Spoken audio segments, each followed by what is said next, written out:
Good morning to all of you. Thank you very, very much for tuning in to the Level Up program again this morning. I am super excited. Obviously, it's May 26th, our last Level Up of the year before the summer break, actually, rather. Let me just correct that. And we have a terrific guest today. Today's program is going to be a little bit different. It's going to talk about a subject that for many years was really kind of swept under the rug. There was this stigma that was attached to mental health and mental illness, and the struggles that typically accompany those challenges. And a lot of you on this call, just through a series of calls that you've been on over the years and our program before, know that we have had immense mental health issues in my immediate family. We have had immense addiction issues in our family, relating to, death, suicide, etc. So this is a particular conversation that's different. It's not necessarily about featuring, an individual and us talking to you about leadership. This is talking about the very, very real, issues that we all suffer with, whether it's ourselves or our family or friends or someone we know, and the mental health issues, and the crisis that so many of us have to continue to deal with. So my guest today is a gentleman by the name of Allan Kehler. Allan is a mental health advocate. He is an international keynote speaker. He is a best-selling author of 4 books. Allan has instructed various mental health related college courses. He spent many years working as an addiction counselor and a clinical case manager. He has persevered through the lifelong effects of mental illness, addiction, trauma, suicide, and he speaks from a place of experience as his own mental illness struggles began at the age of 14 and intensified at the age of 17. His commitment and understanding of the lifelong process of recovery has enabled him to inspire and equip audiences with invaluable tools. Allan hosts a podcast based on his book, Mental Health, It's Time to Talk, that showcases individuals who have persevered through their own mental health challenges. Allan lives in Saskatoon with his wife, Tanya, 4 sons, 4 dogs, and a cat. Allan, thank you for being here. I know it's, I think, noon where you are, so good afternoon. Good afternoon, Gary. Thank you so much for the opportunity to put a face and voice to these issues. And that was a beautiful segue into this conversation. Thank you. Good. Well, you know what? We're really excited to have you here. I mean, it's going to be such a fresh perspective. And I know just through daily, conversations with people that it's everywhere. We all, are dealing with it. We know someone who is dealing with mental health challenges. Before we start, I'm just going to really quickly thank our sponsor, First National. You've been terrific partners for a very long time. Thank you for the great work that you do. To any of you who are tuning in on any of the live streams today or any of the direct connects through one of our brands, please feel free to send us questions, make comments. Anyone who sends us questions or make comments, we're going to make sure we get you one of Allan's books sent out. It's Time to Talk. I think it's really, really timely. It's a collection of amazing stories from individuals that have, shared their stories. And I think you'll find that it will really resonate. So Allan, let's go back to sort of the beginning with you. I mean, obviously you were raised in a small town. You were from Saskatoon, and obviously, you've had some very difficult times. Maybe just talk to us about growing up and when you realized that you had struggles, and just share your story with us. Absolutely. What's interesting, Gary, is nobody grows up wanting to struggle with mental illness, right? Nobody grows up wanting to become an addict. Like I didn't put in my grade 8 yearbook, oh yes, one day I hope that I can become an addict. And in the same way, I definitely did not grow up thinking that I would ever become a motivational speaker. It has been a journey, to say the least. And yes, as you alluded to, grew up small town Saskatchewan. And my identity was one in which I was fortunate to excel in athletics, in academics. Gary, I could always be seen with a smile on my face. And there is a great line that says, all it takes is a beautiful fake smile to hide an injured soul. And those were the words of the late Robin Williams. And that resonates for me because I hid behind that proverbial mask. And for everyone joining us today, how many of you can't relate to that idea of smiling on the outside but on the inside, there's a lot of pain. And the problem for me is I had no idea how to talk about my pain. It wasn't modeled to be vulnerable or to reach out for help. And so when my challenges with mental illness began in grade 8, I just suffered in silence. You know, my challenges started with something that was later diagnosed as body dysmorphia.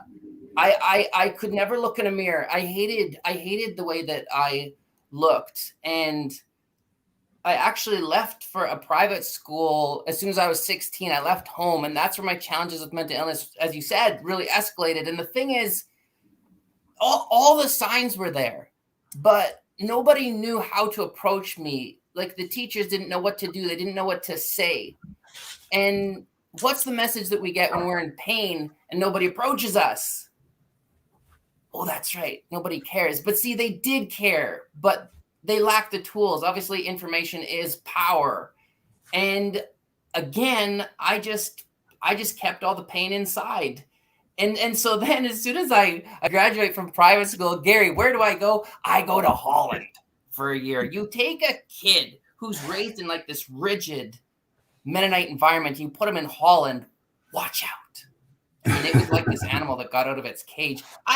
Name a color. I have dyed my hair every single color. I think I put 9 holes in my face and my ears. I pierced, everywhere. And I dressed how I wanted to. I think it was my way of like, F you to the world. I'm going to take control. But I was so out of control.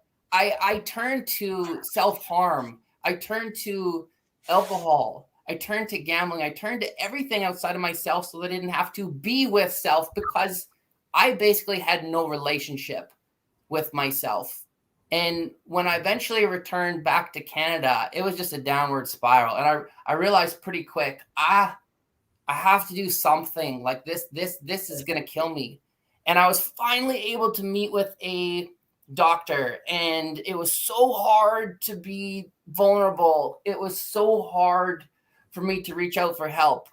I did. And then I remember walking out of that office with a prescription in hand.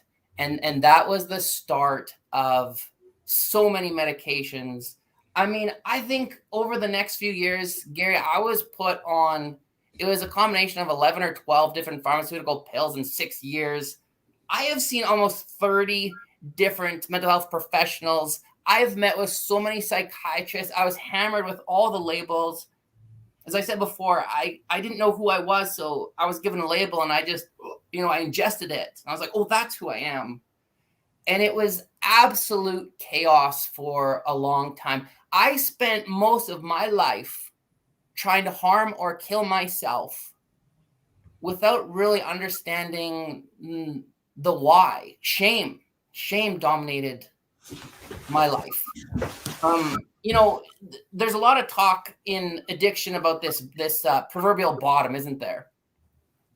I had many of those. One of which I was teaching. So I was on a field placement when I was in Edmonton at a junior high school teaching special ed. And at this point, my life was just fueled with alcohol. I'm a compulsive gambler. I'm not eating. I'm not sleeping. I'm having seizures every day. And Gary, I walked out of that classroom and I just collapsed in the hallway. And it was one of those points where it's pretty hard to hide that, but still, even when my students are hovering over me and they're like, "Oh, Mr. K, are you okay?"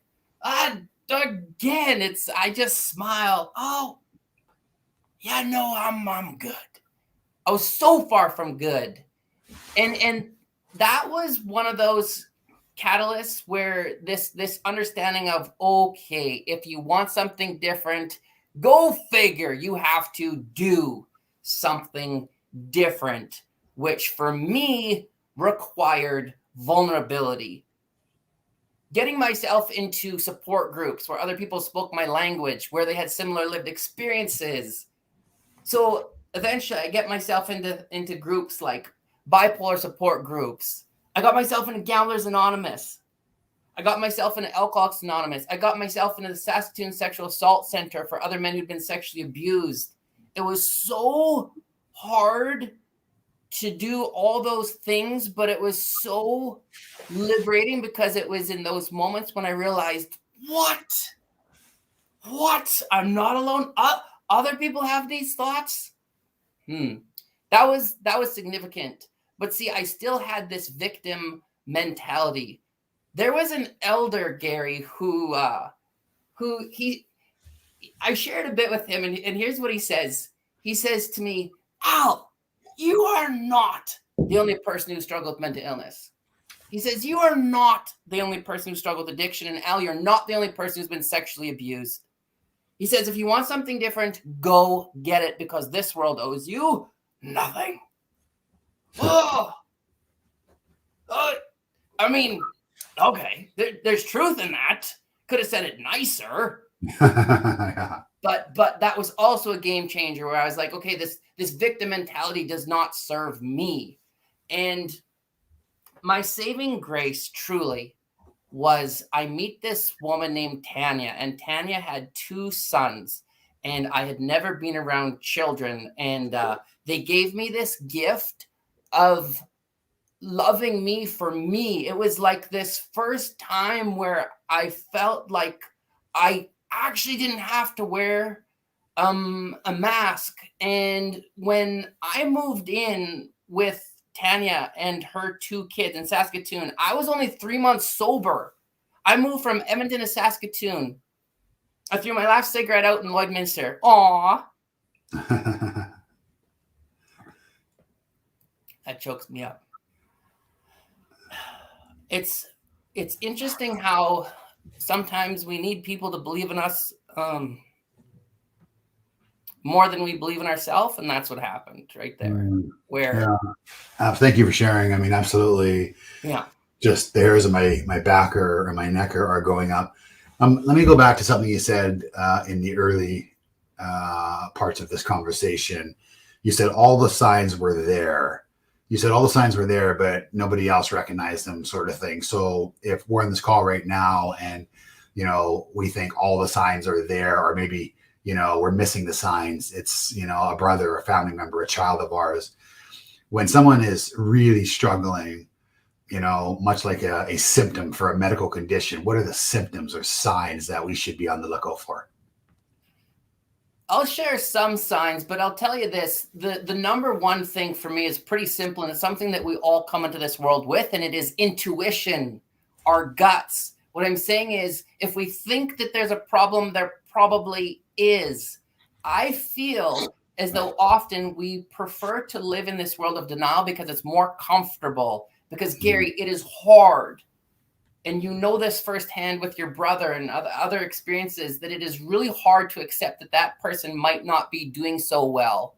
And so it's easier to ignore it. But then, of course, the problem only escalates. The challenge is we don't always know what to do and what to say. But for me, it was just I started to deviate from leadership roles. And I started to change my peer groups. I started to isolate. I started to withdraw. My grades were slipping. Those were some of the signs that were very evident for the people around me. Right. Yeah. That makes a lot of sense. So once you met Tanya, obviously you said the children came into your life, and for the first time ever, you didn't have to be somebody you weren't, or they just loved you for who you are. Having that sort of, love and support, did that give you the power to just, cause this is just sort of independent of mine, but I and many others have suffered with, lots of anxiety, extreme anxiety at different periods of our life. And, and I can just speak firsthand. You don't want to share that. I'm always trying, no, I'm good. I'm fine. I'm okay. I'll get through it. I tell myself constantly, right, that it's a superpower to be able to deal with anything yourself and not spread it out to the world, right? And as I hear you speak, I realize that, hey, that's not always the best way to do it. Talk to us maybe about that. You're sitting here right now, you're resonating, someone's hearing you speak and saying, I feel that way, or I don't feel like I'm whole, or I'm questioning myself, there must be more to life right now, like, is this all there is, or whatever it happens to be. How do you make that first step where you go, okay, I feel this way. What can I do right now today to take that first step? Yeah, I'm not a huge fan of Dr. Phil, but there's this great line that he says, he'll say, "How's that working for you?" Yeah. Not very good. Well, then what are you going to do about it? Silence is not the answer. I came to this understanding pretty quickly that emotions are energy. And where I ran into problems, Gary, is I used to just suppress everything. I had the mentality that I can fix this. I can do this on my own. There's still to this day is this mentality that to reach out for help is a sign of weakness. Any single person who has ever given themselves permission to be vulnerable, who has ever reached out for help, knows full well that it requires absolute courage and strength to be vulnerable. I understand the risks that come from reaching out for help, but I also fully understand the rewards, because as soon as I was able to put a voice to some of my pain, those emotions came out. The definition of healing for me is pretty simple. It's the more that we can get the darkness out, the more room we can make for light. Right. So then the first step for anyone who maybe thinks that, they've been sort of dealing with this quietly for years is to find some sort of person to speak to unload on, find some sort of support group, like just realizing that, that many other people, they're not alone. Many other people are feeling a similar way. Yeah, 100%. And I think it's key. It doesn't have to be a formal counselor, but a person of trust. And when it comes to trust, I have a lot of issues. One of which is definitely trust. And for that reason, though, I would always turn to a piece of paper, because you can tell a piece of paper anything. And if you are an individual who is just sitting with all of that internal pain, it has to come out in some way. I didn't have the proper strategies and coping mechanisms. And for that reason, I turned to self-harm, alcohol, all these things to put a blanket over it. But once I was able to be free from it, whether it was talking, writing, physical activity, music, something healthy, then I was moving in the right direction. So how do you feel then, Allan, as someone who's gone through the system and now is an advocate and a keynote speaker on it? How do you feel about pharmaceuticals? How do you feel about antidepressants? How do you because I mean, there's going to be a lot of people that are listening that would like to hear your perspective on that. That is such a loaded question. And I'll say this. Pharmaceutical pills definitely have their place, 100%. Having said that, I feel as though we live in a society where we want to be better now. Fix me now. I still have a very hard time with sleep. And I am also somebody who becomes dependent on things very quickly. I meet with a lot of people and a lot of my clients who, let's just say that they're having a problem with sleep. They are very quick to jump to some kind of pharmaceutical to help them sleep better before they are willing to try some simple activities, whether it's progressive muscle relaxation, breathing, cognitive behavioral therapy, other things. I do believe that medication has its place, but I feel that place is farther down the continuum. I think that first, it's like, especially in the context of addiction, as an alcoholic, I did not have a drinking problem as much as I had a living problem, meaning I had to lift that proverbial blanket and I had to look at my pain. I had to face it in order for me to heal. And in my experiences, a lot of those pharmaceutical pills were just a blanket over a deeper root cause, which for me was pain. Right. Talk to me about vulnerability. You talk about seeking out someone to speak to, and then, and finally another, thing you speak about is using your voice. I think the using your voice and the vulnerability piece, sort of walk hand in hand. Vulnerability equals strength. How do you embrace and inspire that vulnerability? Vulnerability is very hard. It is still the greatest barrier for people to reach out, especially when it comes to men. I lost my best friend, Justin Andres, to suicide because he had this belief that he didn't want to burden others with his pain. He struggled to give himself permission to be vulnerable.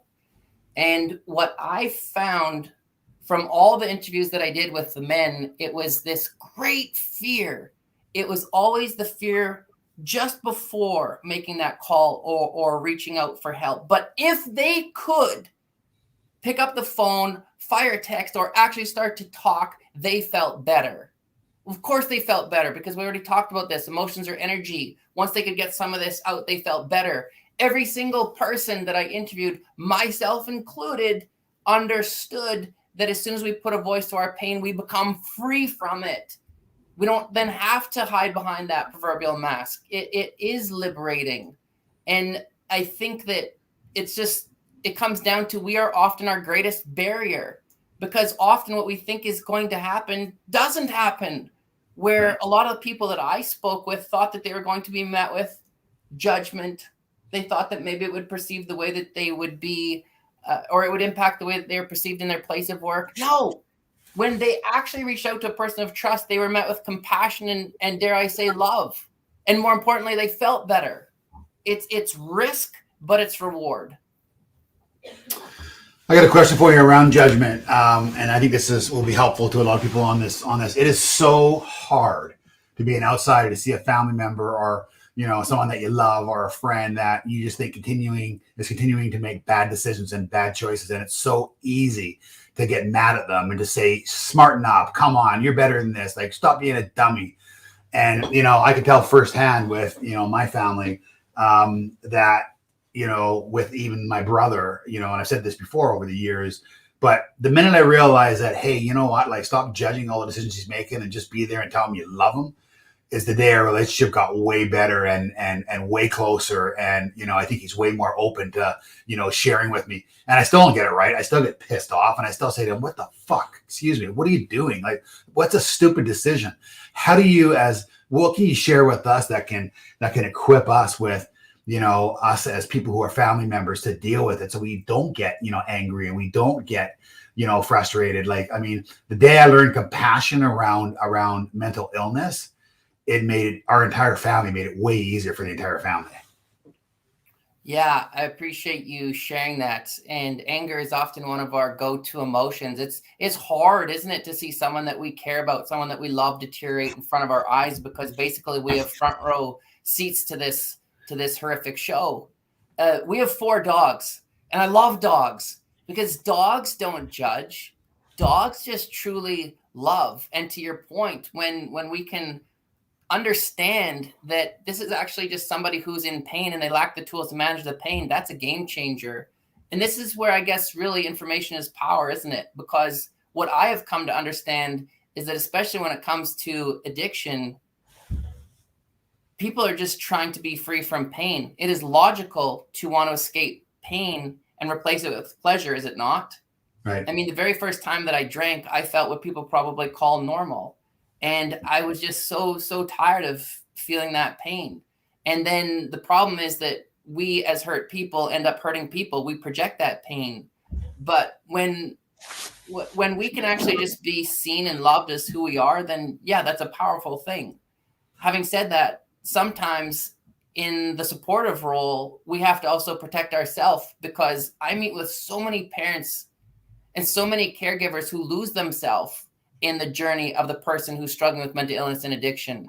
And I agree, love can always remain, hope can remain, but to protect our own wellness, sometimes those boundaries have to be put in place. And those are hard, but it's necessary, because otherwise what happens is it's like this 3-legged race where we tie ourselves to them.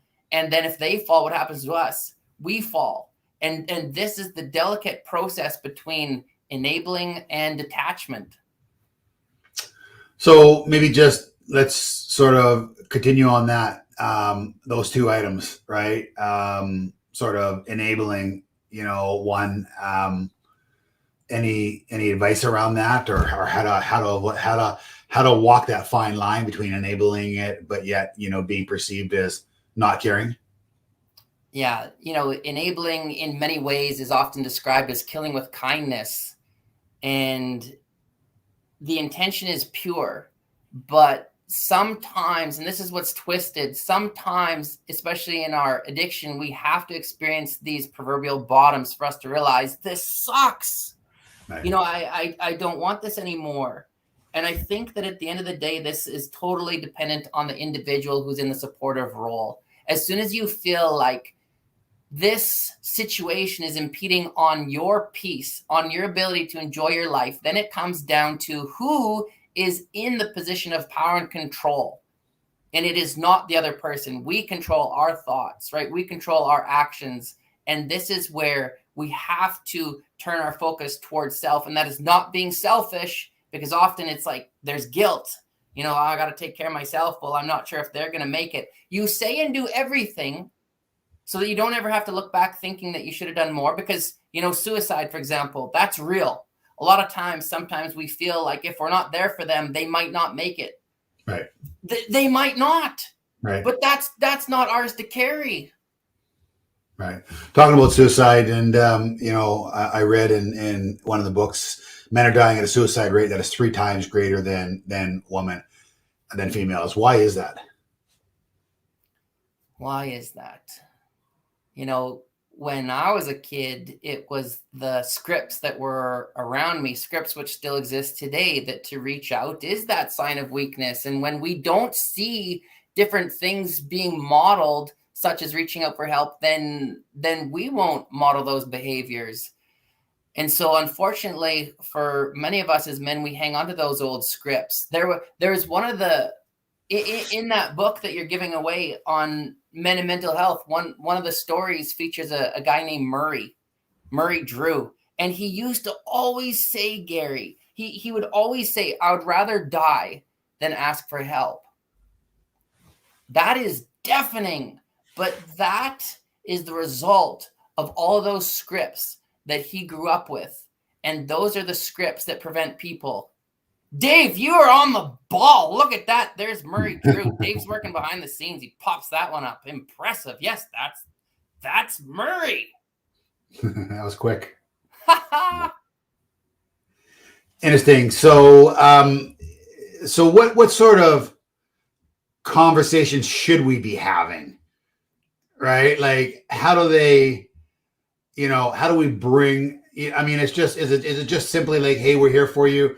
You know, if you ever want to talk, you know, please let us know if you want to unload. Like, there was a comment on there. Actually, I want you to do me a favor first. Go back to the comment, Dave, that Romy put up there. I thought it was beautiful. Her last comment, compassion and understanding is the key to the person not feeling stigmatized. Because I know firsthand when someone's approached me and you get frustrated with it and you want to just go, what's going on? You know, they must feel like they're very, very, very judged. That's a really good point. Thanks, Romy. Elders. Okay. So, Alan, sorry, just jumping back. I'm gonna just move over for a minute. You talk about 4 values to live by, right? And I'll read the values out. You can maybe talk about them: authenticity, passion, connection, and transformation. Do you want to talk about those 4 values and how they help? Sure. And then I'll jump back to that previous point about the approach, because I think that that's key.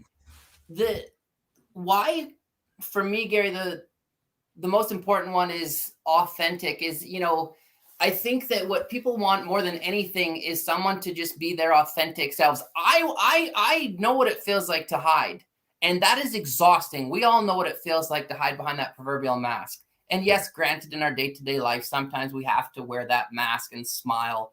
But when we can be our authentic self, it becomes liberating. And even in terms of leaders, you know, I meet with a lot of leaders, and I work with a lot of managers who feel that they just have to always present as strong, always appearing as though they're in control. And if they are vulnerable, then it's going to appear as weak. When no, in my experiences, it is the complete opposite. If any of us can just be our authentic selves and say, you know, it doesn't have to be in great detail, but hey, today's a tough day. It's this understanding that vulnerability breeds vulnerability. When we can see someone being okay talking about some of their pain, what that does is it gives us permission to do the same. The 2 most powerful words in this world for me are me too.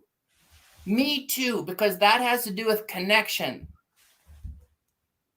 Yeah, our friend Joe Roberts just chimed in. Everyone knows Joe from before, Skid Row CEO, and he said, "Weak is strong." Yeah, Joe, good to see your beautiful face up there. Thanks for making this happen, brother. Yeah, I really appreciate that, Joe. Okay, so let's jump back to that piece that we wanted to jump back to. Oh, right. Yes. See, this is the challenge for me with ADD. I'm all over the map. But I do remember that question, and I think that sometimes we have this inclination, this natural inclination to want to fix, to talk. Elders always remind us that we have 2 ears and 1 mouth for a reason. If we can understand that it is not our job to fix someone, if we can understand the power of compassion and just listening, that will serve us well. Because often we'll have this intuition, this understanding that someone around us isn't doing very good. And I think that the most effective way to approach people who are struggling is to simply say this. I don't mean to pry. I just want to let you know. I'm a little concerned. I just want to let you know. I'd be more than happy to listen if you ever needed to talk. Because if you put that invite out there, you have just said that not only do I see you, but now I'm going to give you the invitation to be heard. And that is powerful. And should they choose to act on that invitation, then all we have to do is bite our lip, zip our mouth, and just listen. Because Gary and anybody listening, how many of you can't relate to that where you had a stressful day, you were frustrated, and you just talked about your frustration to someone that you trusted, and they listened, and at the end of those 10, 15 minutes, you sit back and you think, I feel better. Why do you feel better? We already talked about this. Emotions are energy, and you were able to be free from it. There you go. Vulnerability is the new strength. Yeah. So it's interesting because, I firsthand on numerous occasions, just because of sharing sort of, our family history over the years, had people that have reached out to me, and, our friends of people that have reached out to me and said, would you call this person, Gary? I know he respects you or something. And I know he's going through a troubled time. I don't know exactly, what's going on, but I know it's not right. And just by reaching out and talking to these people and just saying, hey, are you okay? So-and-so is concerned with you. And then making them feel that it's okay because I've been through it. I've been through it firsthand with the family member. I can just see these people absolutely just like unload, emotionally, because as you said earlier on, Allan, it just allows them to say, okay, I'm not the only one. You're making this sound normal to me, Gary. You're not making me feel stigmatized like I'm an outsider. You've actually felt this and dealt with this. And you know that eventually, there's hope and it will get better if we take the steps. Share with us the power of hope. I know you talk about the power of hope and how you use hope and how we can empower people with hope. Hope is everything. That's the only word that comes to mind with hope for me, Gary. Everything. I also understand that hope requires action, though. And see, I was a runner. Did you know that you cannot run from yourself? You cannot run from self. Write that down. Yes, against all odds and against all logic, we still have hope. That was the foundation of my recovery, of the life that I have today. I moved 12 times in 6 years. The one thing that I took with me every time was this little picture that was gifted to me from my parents. And it's this picture of a sunrise. And it says, no matter how long the night, the dawn will break. That was my image of hope. I hung that up in every single room because I always said, like, damn it, one day I'm not going to have to fight so hard. There has to be more to life than this hell. There has to be. And getting back to what I said before, then it required action. It's not enough to just hope that. I think what I wanted people to save me. And then I realized, oh, wait, what? We have to actually save ourselves. Go figure. And the vulnerability piece was everything that opened up that door. So let's talk about maybe quickly, and I don't know if there's 2 steps or 3 steps or 4 steps, but just let's just chronologically sort of, lay it out. So the first one would be something like, awareness, asking for help. Second one would be, can you kind of just walk me through sort of like the steps that, the average person needs to start healing? Yeah, I actually think that there's a very distinct difference between acknowledgement and acceptance. Okay. Because, Gary, I could acknowledge for many years that I was not in a good place. To accept that was very different. I feel as though to acknowledge something is the mind's understanding, and acceptance is the unity of mind and soul where we're ready to do something about it. Once we have accepted that we actually need help, we have to give ourselves permission to be vulnerable and make that call. And as soon as we can find that person of trust to just talk to, then it's this old saying that feeling is what leads to healing. And we just have to surround ourselves with people who speak that same language. Like I don't go to Alcoholics Anonymous to work the program as much as I go to be understood. Right. Got her. Makes sense. So sort of acceptance, reach out, try to find some like-minded people that are dealing with it, take action, obviously. Talk to us about maybe some of those action steps. So I've hit the point where I've accepted it. I'm going to reach out. I'm going to, hang out with like-minded people that have felt my pain and know what I'm going through, and then taking action. What does that look like? What are the steps? It looks like work. Healing is work. I think that often in our society, we have this beautiful picture of healing. Healing is ugly. Healing is that ugly cry. It requires going to those places that a lot of people don't want to visit. And I remember an elder said to me, if you're going to go to those dark places, make sure that you take a friend and a flashlight.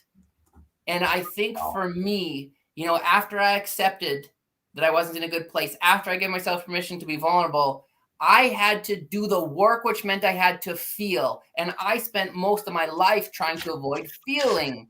I had to look at my shame. I had to look at my anger, and I had to then learn new strategies to cope with it.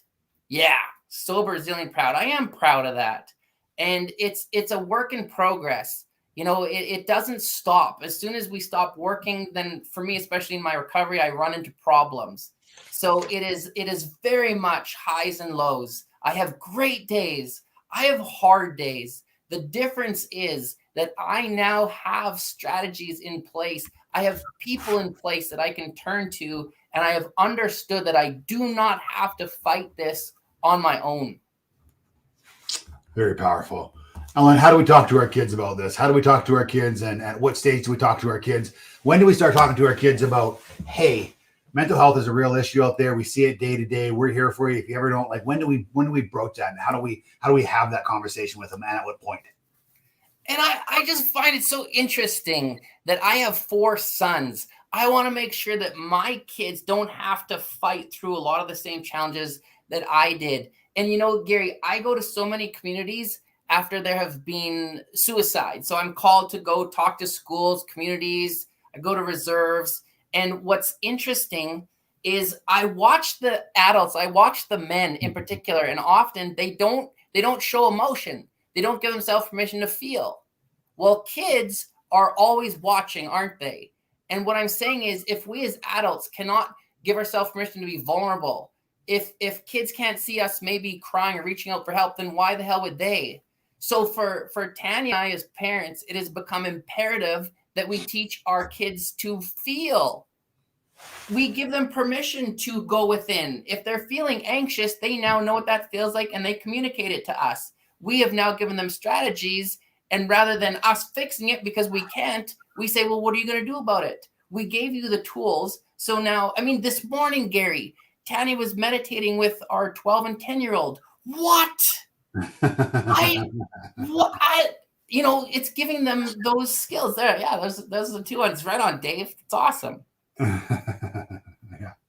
So I love that. Teach your kids how to feel, right? And I guess with that, right, letting them know that being vulnerable and actually sharing the emotions is okay. Is that sort of the takeaway? 100%. It's like we have to give them permission to have these conversations. And, you know, like I just am someone who has a hard time crying, but if they can see me being a little vulnerable, or that they can understand that I'm having a hard day too, it's that authentic piece. I am who I am. So, Allan, how can we help as many people as possible? For us sitting on this call today, how can we help? Is it just being on high alert? Like if we see something that maybe seems off to us, if we use our intuition, as you speak about, many of us would just say, hey, I don't want to get involved because maybe it's, what, they might feel insulted if I ask them about it. We should actually go the other direction. Like, what can we do, day to day to be on high alert to help others? Yeah. Gary, that's so true, isn't it? Because sometimes we'll be like, hey, how are you doing? No, like, really, how are you doing? And they'll start to talk and we're like, oh, shit, sorry I asked, because this is getting a little long.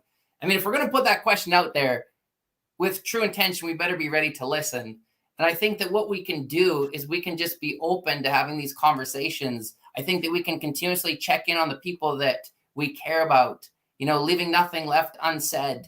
It has to do with connection and forming those connections. It has to do with telling our story. Michael Landsberg wrote the foreword to that one book. And he says, there's nothing contagious about mental illness, but there is something contagious about our stories. Gary, we all have a story. I think that we actually all need to share our story. Like, our soul needs to express our story as much as someone probably needs to hear it. And in today's world with social media, it's been pretty cool, especially this last year, to see how many people just take the time to share their story. Dave, there you go again. One of the final stages of healing is when we are able to use our painful experiences to help others. That is a beautiful thing. I have the most twisted sense of gratitude for the hell that I've gone through. Joe, I know, Joe Roberts, you're on this call, and it's like you and me, brother. We have gone through hell and back, but we are being used. We all can take some of our pain and turn it into triumph. Yeah. It's funny. I believe that, you attract the most positive people to your life through vulnerability, not triumphs, right? When you relate to people that I've gone through it too, and I know it, then, it looks like we might have a better life or an easier life. So often that's not the case.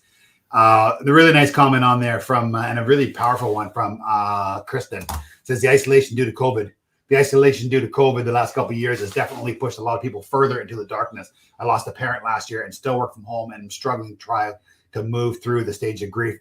We had Dr. Drew Pinsky on here during the pandemic from the US, the very famous, sort of drug and alcohol credit crisis, sort of advocate. And he had said actually that the last couple years have been and will do immense damage to the fabric of our society. He said it's the darkest days for so many people because we are forcing them into further isolation where they're alone. What sort of impact are you seeing through COVID-19? And, does that automatically get better as we start coming out of it? It gets better if we choose to make it better. Right. I feel as though I love the Phoenix. We use the Phoenix. The Phoenix surrounds Justin's initials because it's all about rising up. The Phoenix is in our clothing line, Born Resilient Clothing, because it's all about rising up. Yes, there has been some absolute challenging times, some absolute destruction, devastation. The thing for me is I have to be very, very cautious about not slipping into that victim mentality, because that is an old pattern for me, and it can be the woe is me. Things are very difficult. I think that for us, it's not to minimize our pain. It is not to minimize the grief, because we have all experienced incredible losses from the pandemic. But I think the question is also, what are the lessons? What are the takeaways? And how can we use that as fuel moving forward? Because a lot of people would always say to me, Gary, I just can't wait for this to be done so we can go back to normal. If we go back to normal, then we forgot the lessons that were learned. Because I'll tell you this, the greatest thing that it did for me is it forced me to slow down in this fast-paced, go world. It forced me to slow down. It forced me to feel, which was uncomfortable, but it also led to more healing. Yeah, unbelievably powerful. Listen, as we get to the tail end of our conversation today, and I'm just going to wrap momentarily. Allan, is there anything that you think that we missed that we should have touched on? We got a few minutes left that you would like to make sure you share. No, Gary, I truly appreciate Gary, this is the last show of the year. Last show of the year. And it's meaningful to me because this is a conversation that it doesn't excite people, it doesn't draw people in like, oh, mental health, but it is so necessary. And I love and appreciate the fact that you and your team have made a conscious decision to put it front and center, to be vulnerable, open. I appreciate your own experiences. I know that other people on this call have similar lived experiences or they wouldn't be tuning in. I feel the support. I feel the love. I appreciate you. I appreciate you all. Allan, you're absolutely amazing. I mean, as I said, goosebumps and hair on the back of my neck, as I alluded to earlier. I don't know anyone who hasn't been affected by it one way, or another, right? Whether it's them, by themselves or individually or someone in their family. And I think we're seeing and hearing more of it right now because the stigma finally, after centuries, is starting to dissipate. And we're starting to understand that this is life, and life is not easy, and it's not fair, and it's hard for others, and it's remarkably hard for others. And there's dark days, and it's okay not to be okay every day. Right, I think is the message, and I think that we have to make sure that we all take this. And guys, I want you to be able to feel free to reach out to Allan directly. Dave will put up his social media handles there. Please go online. Please tag him. Please tag me. If you enjoyed this today, if you had great positive feedback, Allan, and the kindness and the humbleness of you, and the fact that you're sharing your story to us, and such a vulnerable story, I can tell you on behalf of all of our listeners, certainly, our company, thank you very, very much for being an incredibly great guy, for being a wonderful leader and a mentor and such an inspiration to so many. Absolutely brilliant. I'm so grateful. This is redemption. Thank you for your kind words. And Joe, again, thank you for allowing me to be part of this. Thank you for introducing me to the great Gary. Yeah, Joey, we'll have to get together and have lunch. We're overdue, pal. Thank you, and thank you for the kind comments. Once again, before I drop here, I want to thank our sponsor, First National. Really appreciate you guys. May 31st, CEO to CEO. I have Alex Lucas from Manulife. He's only been a few months in the CEO role, and it's going to be a great opportunity for us to get to know him better. And then June 1st, very timely, Eddie interviews DLC's chief economist, Dr. Sherry Cooper. Could be one of the most impactful conversation broadcasts to date with Sherry. So looking forward to it, guys. We are back to the Level Up broadcast series in the fall after the summer. Thank you for all of your loyalty, all of your support. Appreciate you, Dave, our team, and to most importantly, all of our agents and owners for believing in us and continuing to represent us and make us incredibly proud of who we are corporately. Thanks very much. Have a great day, guys.